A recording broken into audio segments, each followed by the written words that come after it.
Most of these principles have been accepted by federal and provincial governments. In many respects, most have articulated the principles of governance that I have outlined, but with very different programs and with very different results. Perhaps the greatest contrast in my mind is between Alberta and Quebec.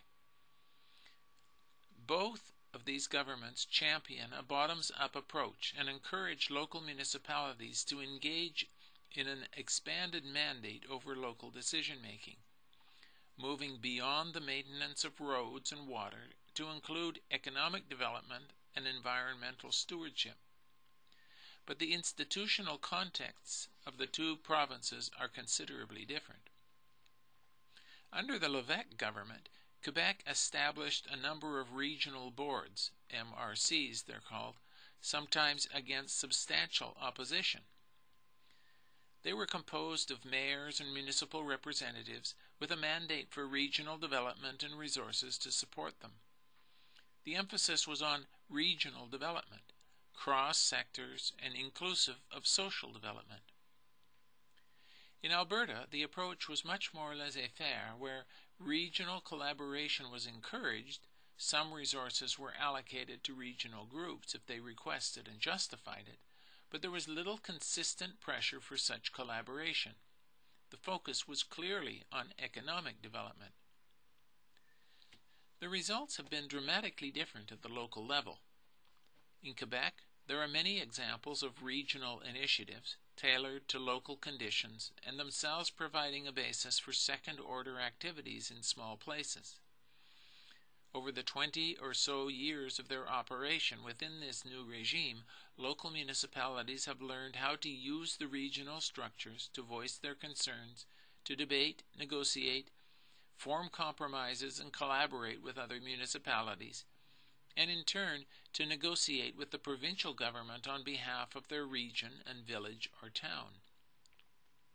In turn, the provincial government has discovered the value in subsidiarity, now allocating responsibility to the regional boards for a wide range of economic and social policy programs, and, most importantly, showing confidence in the decisions and accountability of the MRCs, making the governance of the province both more efficient and effective. This system of collaboration has even become more elaborated with the recent emergence of regional roundtables, with more issue-focused objectives. In Alberta, the situation on the ground is very different. A few regions have taken initiative, formed their own corporate bodies, and moved ahead, largely on their own steam. Most municipalities, on the other hand, were unable to get beyond their protectionist traditions to reach agreements with their neighbors around the complex challenges they faced, either denying that conflicts of interest existed or refusing to discuss them in any but the most limited terms.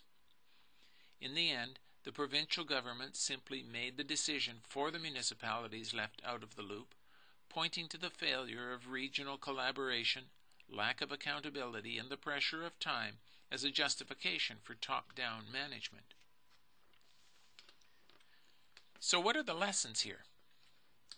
First, bottom-up development needs an institutional context of strong institutional support at a regional level to make it work. Second, the inevitable conflicts of interest that emerge require multiple venues for collaboration. Successful collaboration requires a place where people can meet, exchange information, negotiate, and learn how to make the compromises that are necessary for action. Third, transparent policies for meeting the conditions of fair representation and accountability are necessary ingredients for establishing an adequate level of trust for the system to work. Fourth, in addition to having clear and relatively stable conditions, people still have to learn how to collaborate. This requires the development of a common language and understanding. And finally, all of this requires a spirit of patience and long-term commitment by people and institutions that are not favorably disposed to either of these. It took Quebec 20 years, and sometimes acrimonious work to get to the point they are today. When I spoke to the Carcross-Tagish elders about their plans for the reorganization of their people in the Yukon, they reminded me that it took 7 generations to get into the mess we are today, so they felt that 7 generations was not an unreasonable time frame to think about getting out of it.